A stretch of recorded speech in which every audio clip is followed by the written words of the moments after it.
Oggi spaghettoni ai ricci di mare. Vieni con me che li facciamo insieme. Partiamo pulendo i ricci.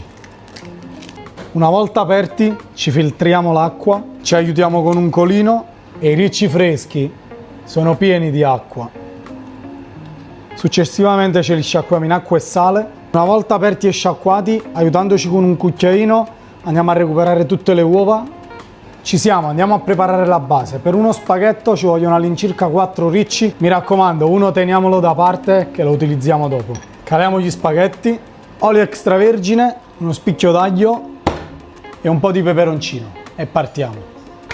Una volta rosolato aglio e peperoncino, via l'aglio e andiamo di acqua di ricci. E mentre la pasta cuoce ci emulsioniamo con un goccio d'acqua le uova dei ricci. La pasta è pronta, ci siamo. Lasciamo un minutino circa gli spaghetti all'interno dell'acqua dei ricci. Ora mantechiamo scorza di limone, ricci, mi raccomando a fuoco spento,